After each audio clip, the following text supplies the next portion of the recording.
It's time for the visit with the person of high strangeness. We're going to have a good show today. Some gremlin already ate the Y in my word mystery, so we decided to leave that for you. The opening shot came from our friend in Big Springs, Texas.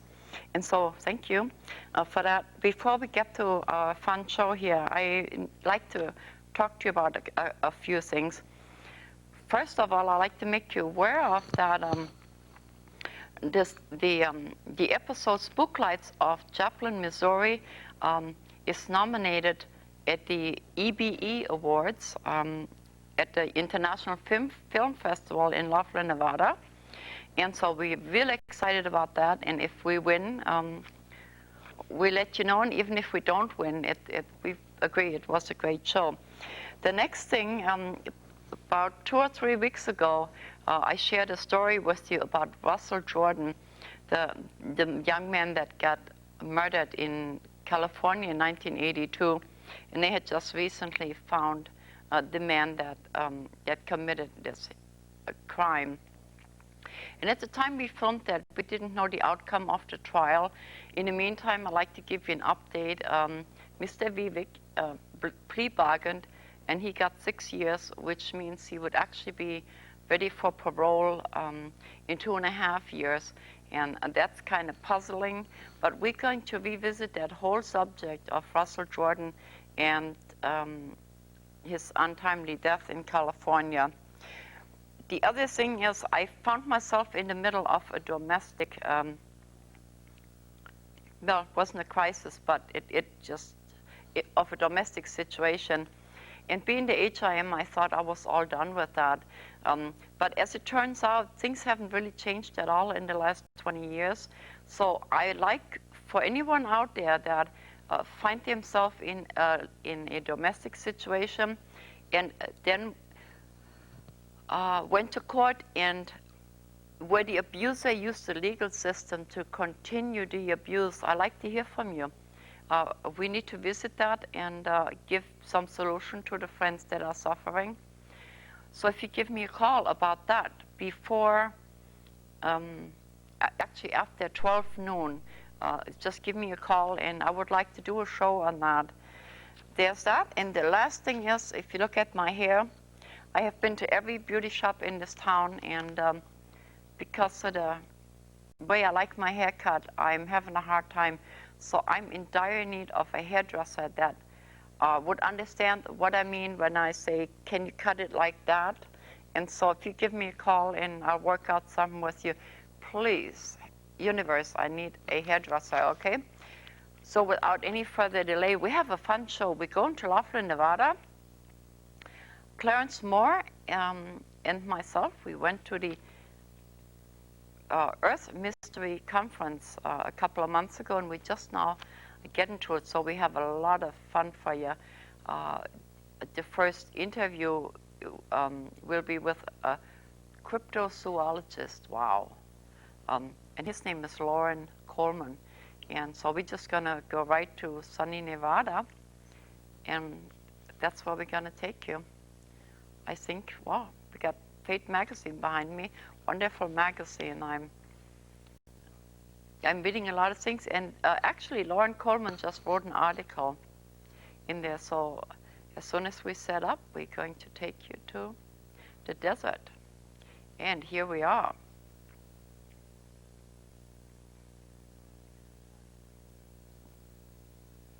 Do I have audio? Yeah, I need some audio. Do I? Very, very yeah, I think we need some audio here. Let me bring it in for you a little bit. It's so colorful. Now, keep in mind, well, there's a helicopter, I'll wait. There it is. Keep in mind, this is October already, and it's still beautiful, and everything is blooming. I have no idea what the name of these plants are, but they just look so beautiful and peaceful. And then here, you can see a lone palm tree. It goes quite a ways up.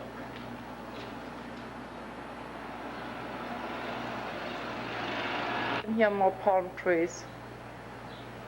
It is actually a chemtrail-free day-to-day. What you see back here is smoke, not chemtrails. It's been smoking like that for a while. Here are some more of the pretties. And we are staying on the 8th floor of Harrah's. It was a wonderful trip. They have charter planes that you can go on to.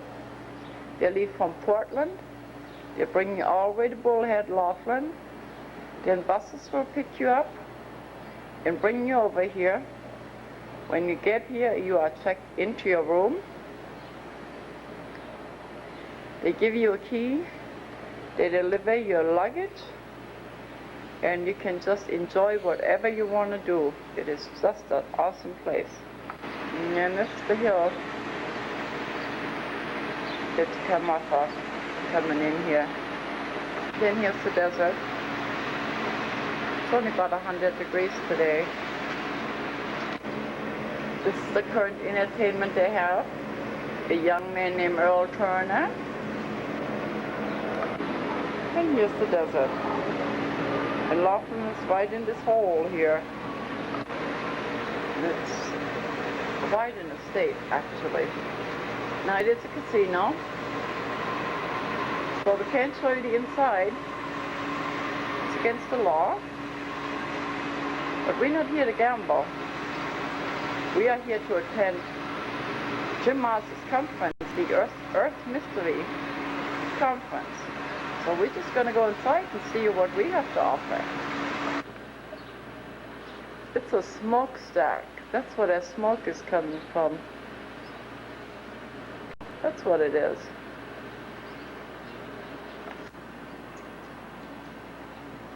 The courtyard here. Well, in here it is cold. It's the vendor's hall. It is cold and it's lunchtime, so it's really rather quiet.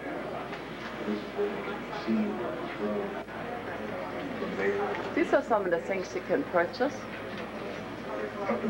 Beautiful lamp. The t-shirts that blink. I've actually shown you this booth before when we were in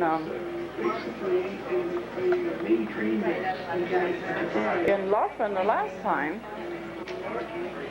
They had a booth there also. And this is the UFO Center. Here you have tapes you can purchase. And here before long, you're actually going to be able to purchase my tape from this company online and in bookstores. The security that it provided was just exactly. And here's some more categories. All kinds of secret things that they had. Things that are for sale. Then you have clothes. Just beautiful pieces. Look at this one.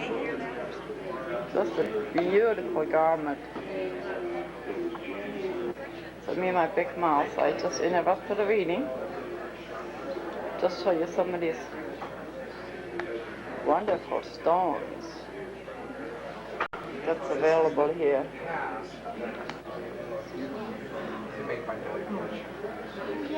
Oh, there's a stone, like, I have one of those.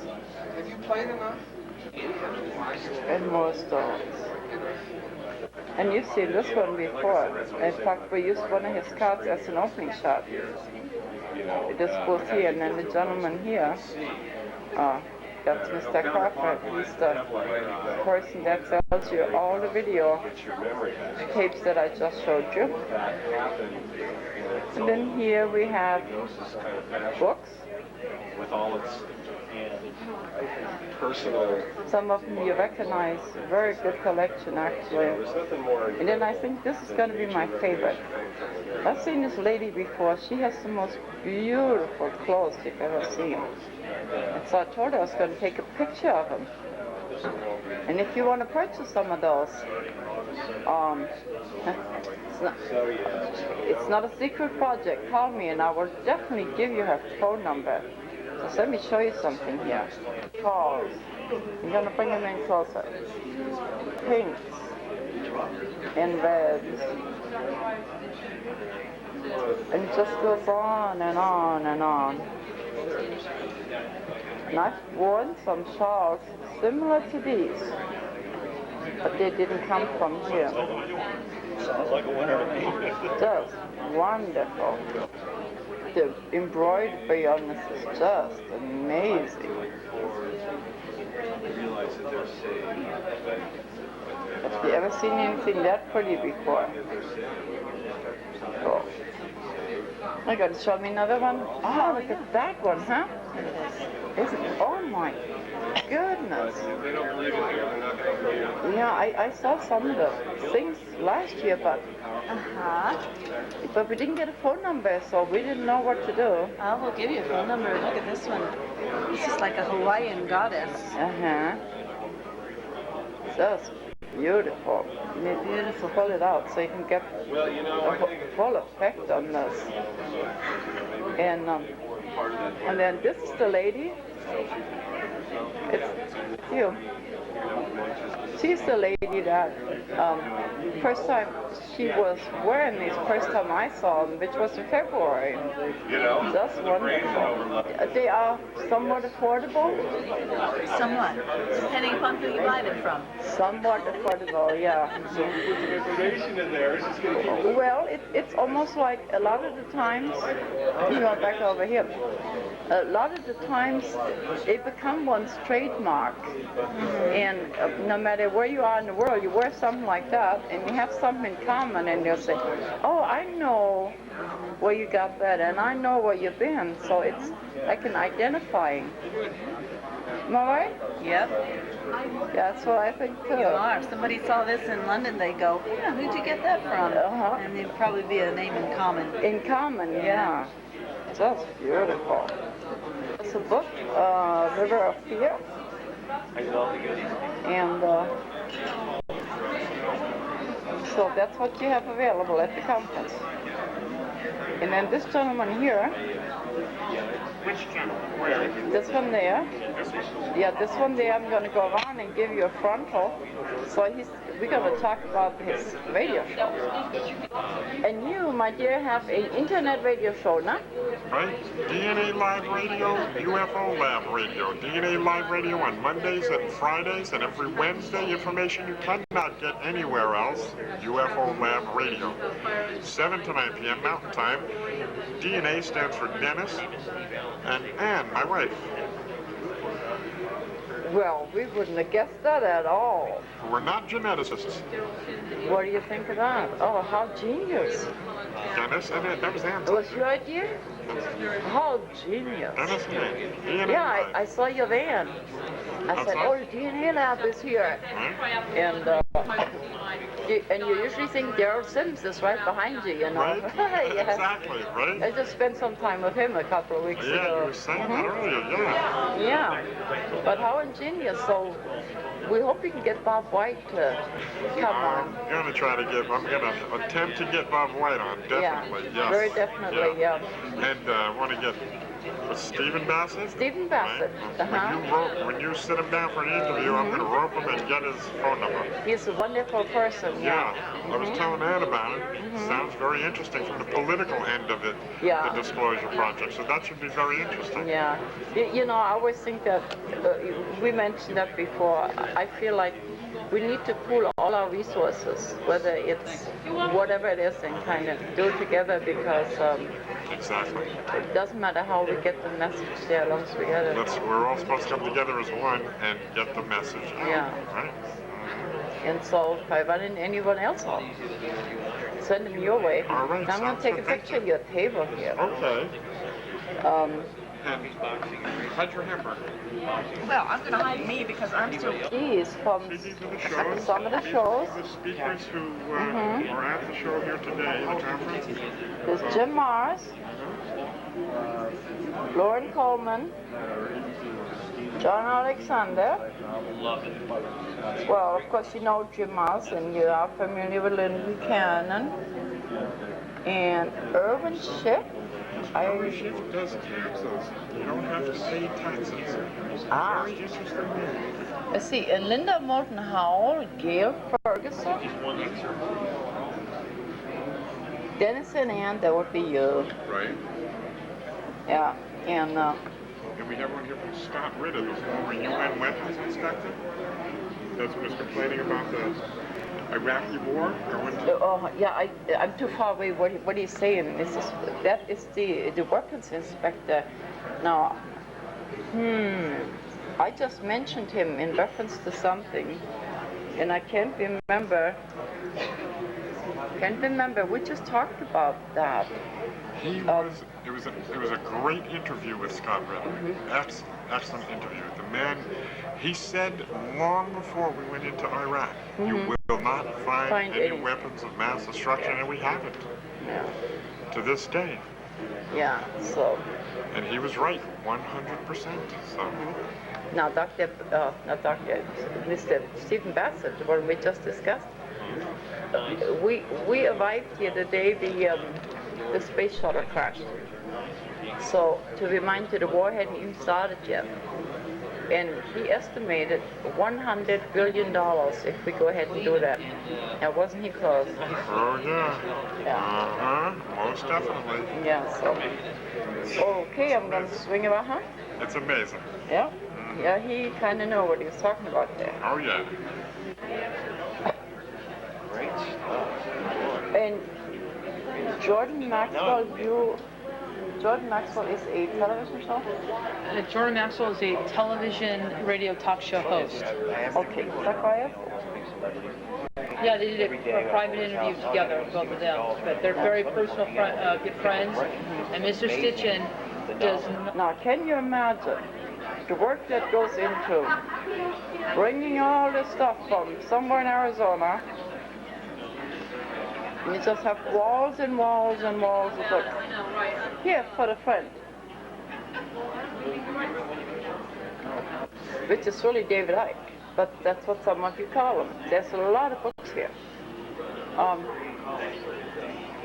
Jim Marshall's new book, The War on Freedom. And of course, here is the personal Strangness show. Wouldn't be complete without it. And it kind of concludes the vendors. And but this is the first day, so we'll see what else it brings us, and we'll have more interesting persons to talk to you. Then of course here's all the visit with the person of Strangness. Of course, everybody wanted to buy my ball. And here we are.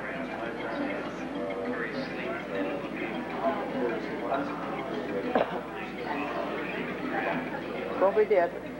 They showing the show and selling the tapes while we are here. Some of our tapes that were made for the internet. And that pretty much concludes that. And here, if I had 20 of these, I could have sold them. He had a famous ball that we use in the studio that you see me sitting in it sometimes. Everybody wanted to buy my ball.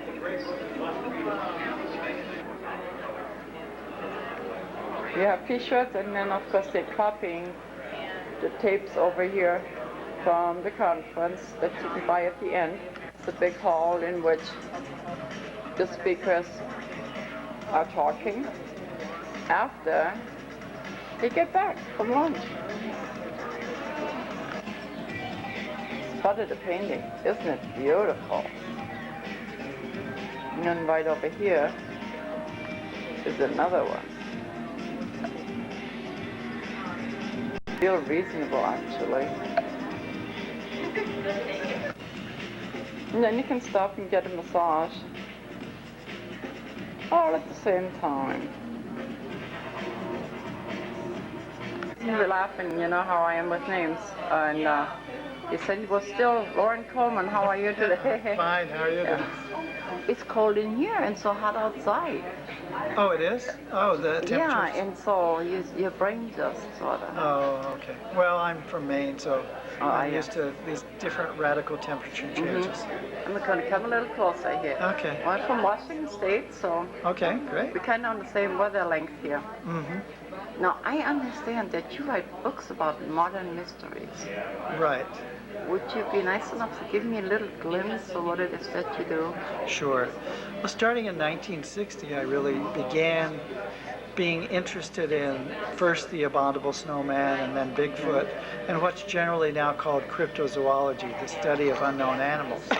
And by these, we really mean everything, not just the Loch Ness monsters and Champ and Bigfoot, but all of those little creatures that are being reported around the world. And like in my book Cryptozoology A to Z, I talk about 200 of those, that people are looking for, investigating, writing about, interviewing eyewitnesses, looking for footprints.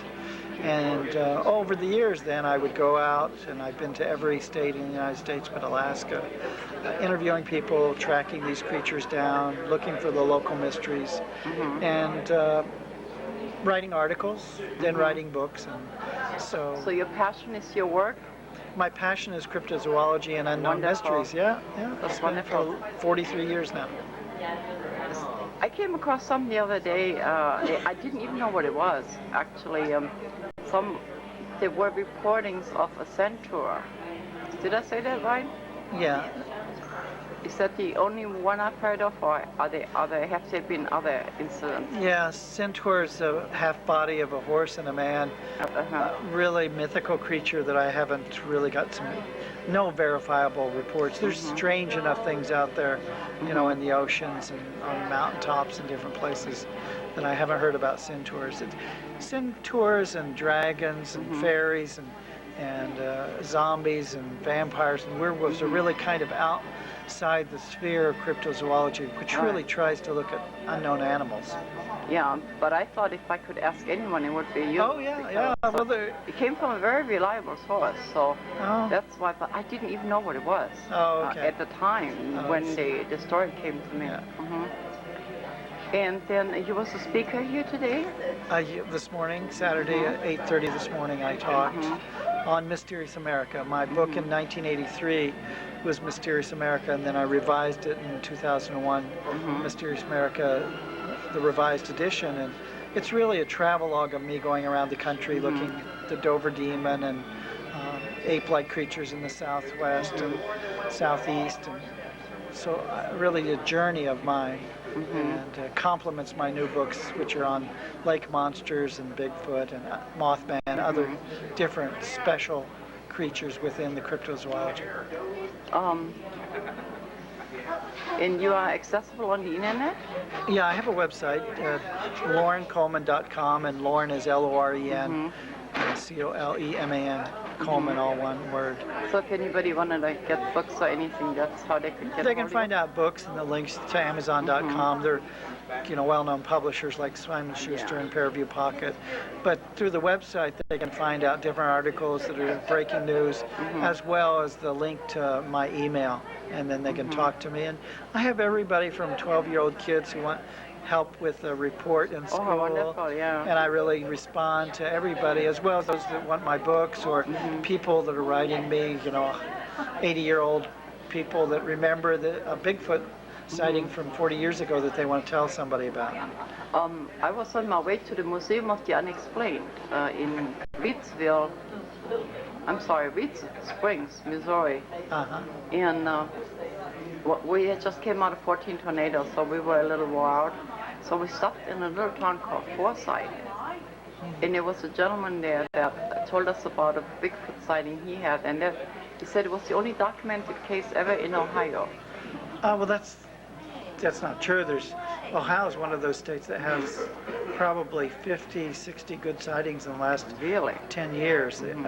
There's conferences and conventions in Ohio all the time because with the Appalachia right there at the the edge of the state, there tends to be a lot of caves, a lot of abandoned housing that we're hearing reports of these creatures living in. So Ohio's actually Illinois, Indiana, Ohio, In Washington, Oregon. Pennsylvania, those Midwestern states have a certain kind of Bigfoot. And then out west, of course, in the Pacific Northwest, Right. you have the more classic Bigfoot, as I like to call it. Yeah, I guess. Well, define classic. Classic is just the Bigfoot that most people think about, the 6.5 foot to 8 foot tall Bigfoot with a human-like foot, the 5 toes all pointing in the same direction, as opposed to in the southern part of the United States, you have what's called the skunk ape, and it has a foot that looks more like your hand, the typical chimp or gorilla foot. That's much different than the classic Bigfoot out west. Now, we did a show on mounds, and because of that, it created quite an interest in giants. Is that in your category also? Excuse me. Giants are one of those words that mean different things to different people. What I'm most interested in the use of the word giant is looking back at Native Canadian, Native American tales. You know, where are they using the word giant? Where are they using words that have come down to us in that newspaper man's word, which is Sasquatch, a kind of an Indian name for Bigfoot.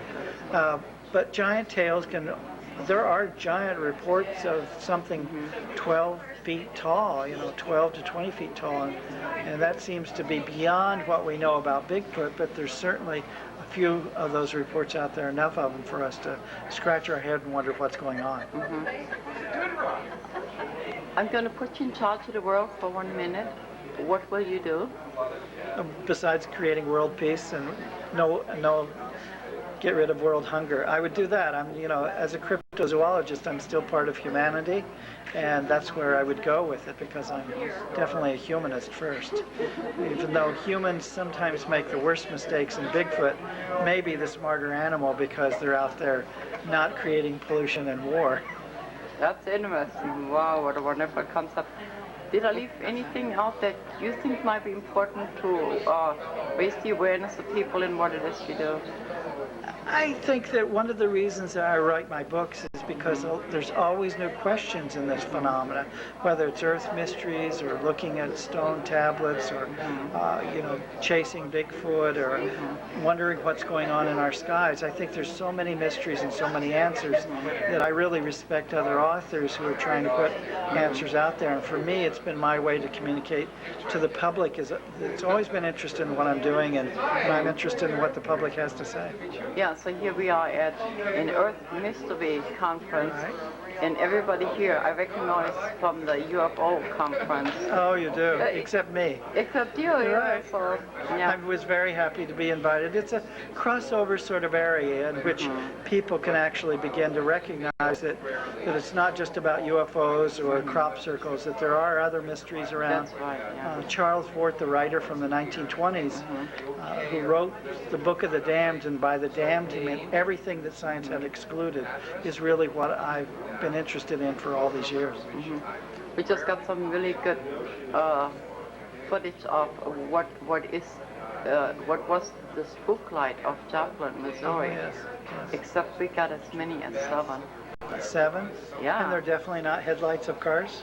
No. So, because even with cryptozoology, I really start from a skeptical point of view, looking at the possibilities of natural phenomena or human phenomena, confusing the picture. And 80% of the time we can throw out what's going on, whether it's a spook light or creech, and then there's that 20% of unexplainables. Yeah, we had Dr. Gibbons, the gentleman that made the spook light famous, and Dr. Gilbert Jordan with us. He was nominated for a Nobel Prize in Physics. Great. And that's who was on the film crew with us. It was kind of awesome. That's good people to have. Excuse me. I think the point I'm making is, like you say, it's all connected, whether it's space or Earth. It's just They're good time interesting to live mysteries. in, huh? Yeah, it is. Yeah. Yes. So you've been totally delightful. So I thank you very much. Thank you. We will see you again. Yeah. Okay, and I'll take your phone number and at the end of the screen. And thank you very much. Sure. And have a safe journey home. Thank you. Actually, I had to call Loren this morning because at the Museum of Unexplained, they had a new addition. These people live close to Area 51, and they found a mummified adult cat of 5 inches that literally fell out of the sky. And so, of course, the gibbons ran all over the place trying to find out what this mummified cat was doing there and now at the museum. So Loren being a cryptozoologist, wow, what a big word, and in conjunction with a cryptobiologist, in a few weeks I can tell you how that cat got where it did. It just fell out of the sky, and we're going to have pictures of that. The next clip we're going to is more of the same, more people. A short clip of, just in passing, Linda Moulton Howell and John Anthony West. We have a 1-hour interview with him that we share at another time. And so while we're doing the fun thing, let's go to the next clip and finish our visit. And this is real interesting because she's conference going to do some energy work and put things in a counterclockwise mode. And so I'm just going to keep the camera on what she is attempting to do here, or maybe not attempting, she is. And then can probably talk about it later because it's very noisy here. And so how are you? I'm just fine. Okay, All so right. we're going to concentrate on,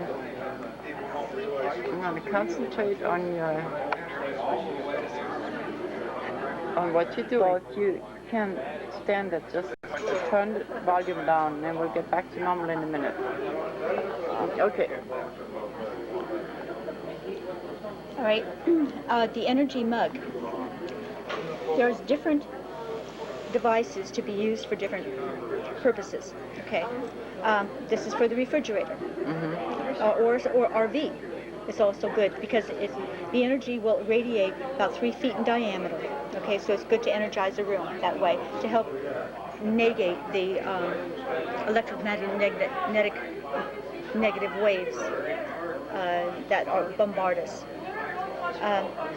The mug is, you can put like tap water in your mug, and in 2 minutes it will be life-giving rather than life-draining, and it'll be above 6,500 Bovis energy units,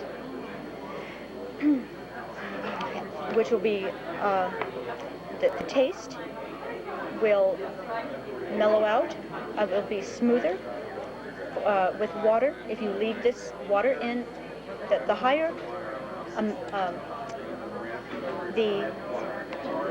the purity of the water is important, because if you have nice pristine spring water in here, you can get as high as, in 12 hours, if you keep water in here, 600,000 Bovis units. If you leave water in for 24 hours, you can get as much as just under 1 million, which means that people have gotten off coffee in the morning as a pick-me-up. They can drink a glass of this and have energy for the day and not have any jitters. Regular tap water, like I was saying, however, it'll negate the toxins. And so even though there's chlorine in it and other additives, it will pass through the body without hurting it. I eat a lot of things out of my mug. You can have soup, solid foods, and if you know how to use the pendulum, it's very useful because you can test before and I after. want to ask you about that. Some people don't object to the energy part of it, but they would the pendulum. Well, the pendulum is a tool. It really doesn't matter what you use. You're working with your higher self, your guides, your angels, or whatever, okay? And it's extremely useful because it will show you to spin. All you have to do is put it over the energy mug, and it'll start spinning. And this is in a counterclockwise direction, showing you that, yes, it's going counterclockwise. If I had a piece of food here, shall I use your pack of cigarettes? Yeah, okay, I'm not going to energize your pack of cigarettes. So right now we're energizing 1 cigarette. Okay, it only takes 2 minutes to turn it counterclockwise, but I'm going to show you the difference. Okay, but I want to interrupt you for a minute. Yes. Here's the cigarette she's talking about. No, I had just explained to a lady that she can test her food And that's why I said that. She objected to the pendulum. Okay. So we used something in lieu of and accomplished the same thing. That's why I had asked you. Okay, if you don't want pendulum, you can do kinesiology. If you know how to do that. Yeah, we know what that is. Okay, and I do it with my fingers. Right. And so I can do it without another person. Right. You know, I could ask the question, are these cigarettes going counterclockwise? Yeah. And my fingers are opening. Yeah. No. Okay. Yeah. So what we want to do is make them go counterclockwise. We are energizing that. That's already going counterclockwise. But to show you which way these are going. And you have to do that with each pack? Yeah, or you can put a whole carton on an energy mat, because it's as big as a placemat. And I always tell people, you know, come from the grocery store and stick everything on your mat. And make it have it go counterclockwise. Okay, so here we are. It's going clockwise. If I were to put this whole pack in the mug, it doesn't matter if it's in the wrapper or not, okay? 2 minutes tops, it'll go counterclockwise. Negate toxicity, make it mellow as well, okay? And this cigarette has been on there actually over 2 minutes, and 8 minutes to be exact. And we just put this over the pendulum, and yes, it indeed is going counterclockwise. Okay. And So. later you'll do a taste test, and you'll I see. have to, yeah. We're gonna have to taste it. Yeah. But it's just, now tell me, give me a little background. Are you a distributor? It I'm a says here, distributor, yes. Manfred Bauer is the Bauer is inventor. the He's inventor? German. Yeah, I was going to make mention that. And he's a master kinesiologist. Went to school in Germany for many years to learn this. He's a master dowser, I should say. A dowser. And you've heard of people going to Lourdes, France, and being healed by the waters there, okay? They cannot bottle the water. It loses the property. Yeah, we did a whole show on then that you problem. Yes, we have. That's right. Now, what Manfred did is he invented a way to harness the counterclockwise molecular motion, okay, for healing. Are you familiar with Dr. Lee Lorenzen in the clustered water? Oh, yes, I am. Yes. He's one of my friends. Oh, Dr. Lorenzen. that's great. Yeah. Yes. Well, see, these products will not cluster water. It simply turns it counterclockwise. All right. But if you start out with clustered water or any good type of water, this is going to enhance it. Right. So the viewers, they are very familiar with clustered water. They've seen the pictures and everything. Yes. And so, like, you know, the program. That's why I asked you earlier. Is this another way to reprogram something? And then you said no, it wasn't. If you program, you can program water, you know, with your thoughts, right? Excuse me, and or God's blessing, some type of, that's a program. Then you treat it in the mug or on one of the devices, okay? And yes, it will make it better. I have people using magnetized water that they produce, okay? And I just got an email from someone and said, you know, my magnetized water is working better now than, because I started using the products to turn it counterclockwise. Oh. Yeah. And the disc is very portable. Now I know you can tell me what the disc is made of, but I felt it's kind of a liquid. So it's a gel inside. It's a gel? This is all the products have this gel, except for a couple. There's the pyramid and a food tainer, which holds 64 ounces. It's a cylinder-looking thing. And it's polycarbonate. It's very sturdy. This is double paned, and the bubbles inside mean that there's gel in there. It's just air bubbles, so it's totally, you know, just the way it's made. And this can double as a pain patch, and it's portable. I can travel with this, even on the airlines, because I wear it as a pain patch, and the low magnetic arch that you have to walk through will not affect it. Okay. However, you really don't want to place magnets on it. You want to keep these things away from high electromagnetic waves, your computer. It can be in the same room as a microwave or a computer or a stereo. You just don't want it right next to it, because you know the energies are you want to be pristine and not affected. And when anybody orders any of my products, I do give them a free audio tape as well, and a lid, which actually doesn't come with the mug, but it's very handy. It has a hole in here for a straw. And because it's double paned, it keeps hot foods very warm for a long time. So it's nice to have. And so... And I admired your blouse, and you said you have to buy it in Florida because you live in the Midwest. I live in Salt Lake City. Salt Lake, yeah. Right, and I visit my father twice a year, and the flea markets are wonderful there. They're not a bunch of junk, they're just, you go into the retail stores in the flea market, in their little cubby holes, and they get their clothes from New York, and they're at a great discount. And so I can't find anything that's really nice at all, especially in Salt Lake, behind the times. So I just buy my clothes there in Florida. Cool. And, excuse me. And so you do this full time? No, I don't. I'm a massage therapist full time. I do sites on radio station. And I can mention those if you want, otherwise I don't. Yeah, you can. Oh, okay. Well, for a year and a half, I've been advertising on Coast to Coast AM. Now, just recently, I've contracted with Jeff Renz. Okay. And then Michael Dresser. Okay, He's going nationwide. Yeah, no. Jeff Renz has links to my webpage. Oh, very You can good. go to there. So I probably bumped into your name there somewhere, just not realizing what it is you were doing. Yes, I have a banner ad with him. And it's on rotating basis, so it's kind of hard to catch sometimes. You know? And same thing with the Coast to Coast site. Yeah. So. Well, gee, so Cheryl, who are you as a person? As a person, well, gosh, I've lived in Salt Lake for 26 years, and I'm there because it's beautiful. All right, I'm a New Age person, so I've been into that since 1977.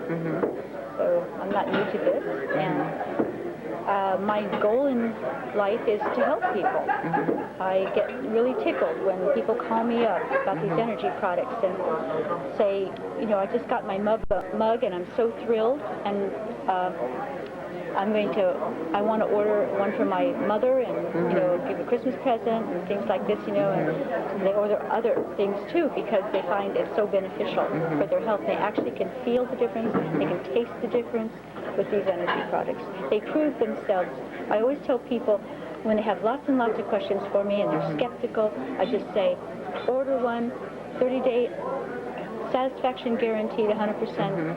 Okay, if you don't like it, I have not gotten one return since I've been selling these at all. Yeah, and now I am not allowed to openly advertise you.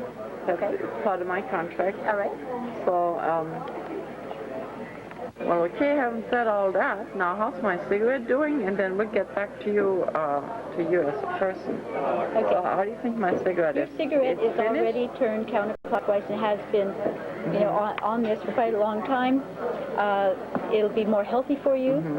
It won't make you stop smoking, but it will actually be more pleasant to smoke. Yeah, I'm not going to stop smoking. That's very important. That's right. Yeah.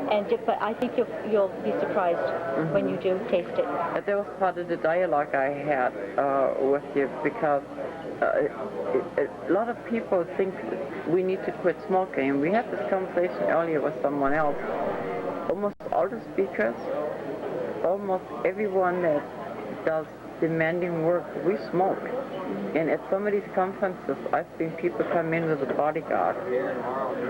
And then you step out, they have a cigarette, and here they are. Because we ground ourselves like that. I have heard that before, yes. Yeah, and so it's important that we don't have people enter our lives that is trying to change that for us. Right. Or you don't need to be changed. Or about us. So that's why it comes to choice that we make. Right.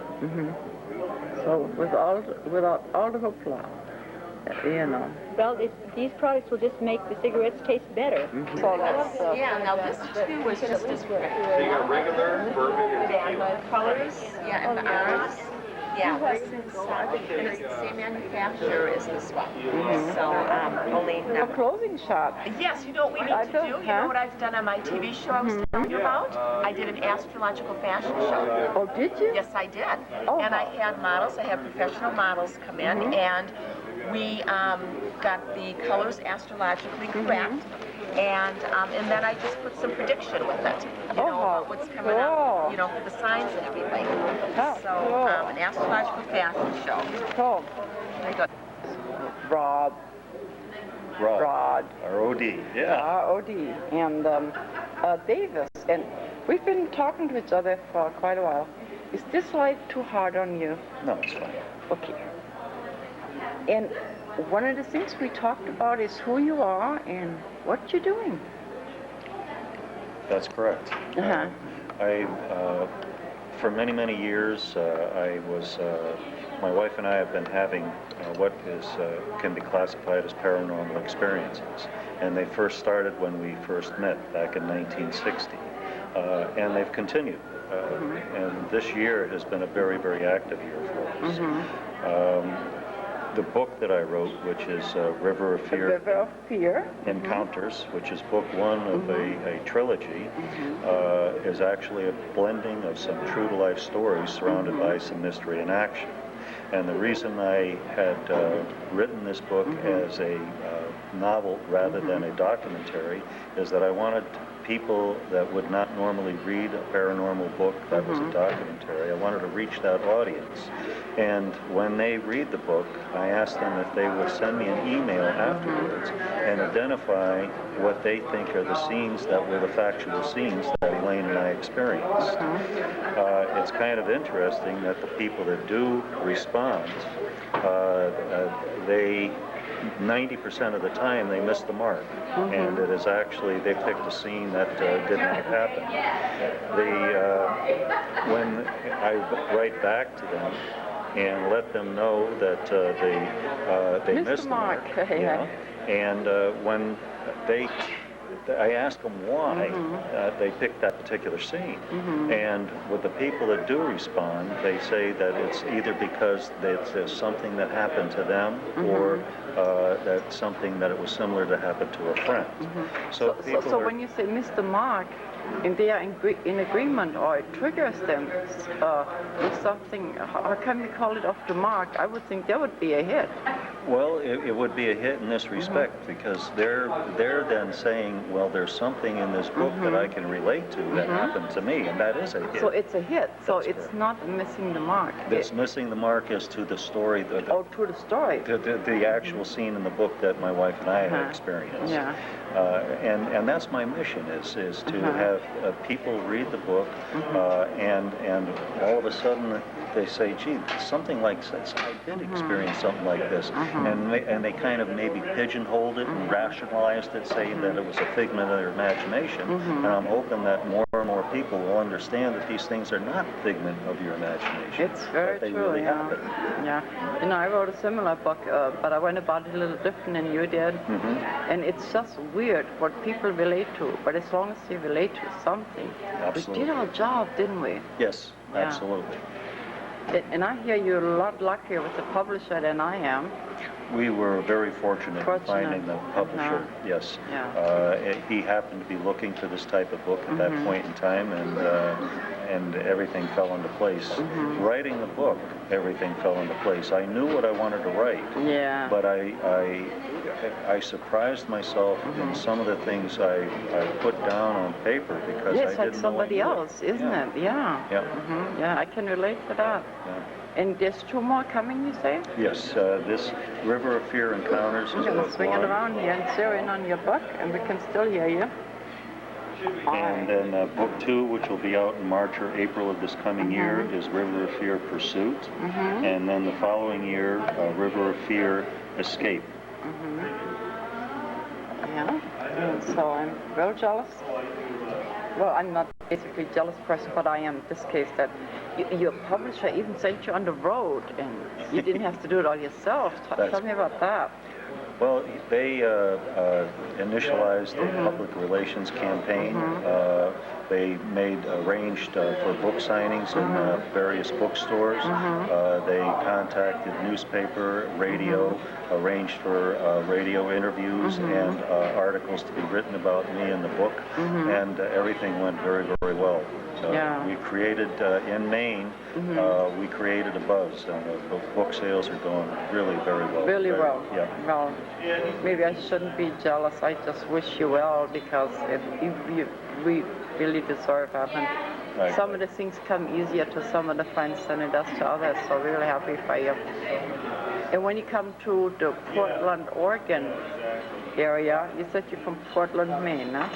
Very similar. The people, I could not believe when I went to Portland, Oregon, I thought I was walking through the airport in Portland, Maine, because the people were so similar in the way their mannerisms and the way they dressed. I was so surprised. Well, let's pick that apart here. For instance, I'm stickler on words. So port. What is a port? A port can be an entry, an exit. That's true. And then you have land, so it could be people between two places, port, land. So are you coming or are you going? There's some people that never figure that out. Never figure that out, yeah. So it's kind of fun to get a little philosophy here. You live in Vegas, so you just about home? Yes, we're living in Las Vegas now. It's kind of a two-part. We fell in love with the West, and we are also, it's putting me closer to some of the research that I'm doing for another book. Wonderful. So we are envious of that too, because we got to go to Portland and go to the rain. You've been a delight. I met your wife. Unfortunately, we didn't get to ask her anything. I'll come back this way in February, and please catch us right away so we can do that again in detail. Yes. And thank you very much. It's my pleasure. And when I'm up in Oregon, and we'll pick a place that's much more quiet and go. Yeah. And so thank you very much. Thank you. They are all happy now. So I'm going to show you a Roadrunner. Here's a close-up of Linda Moulton Hall.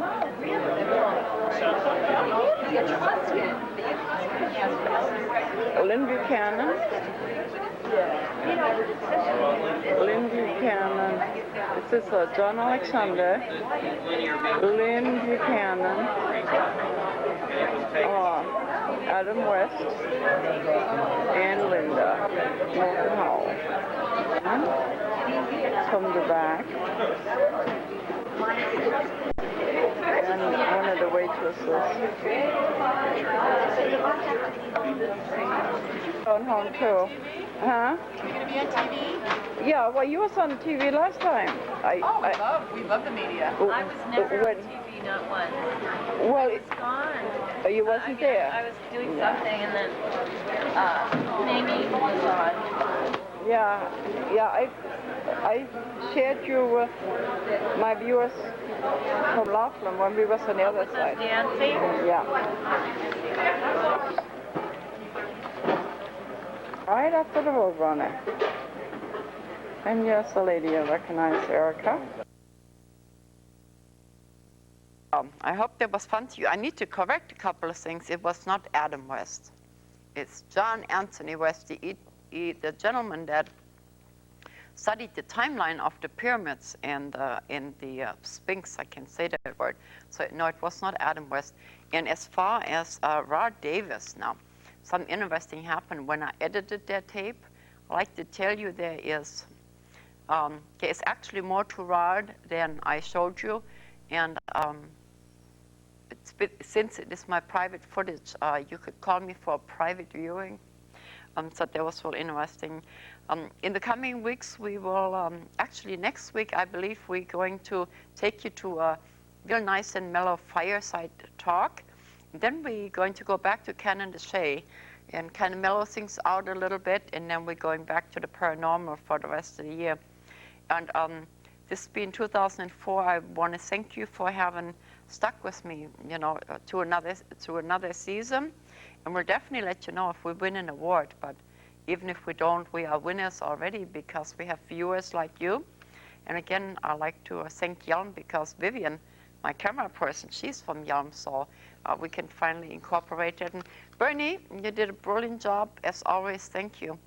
I think I'm real short on time, but that's okay because I have a Roadrunner taking my place.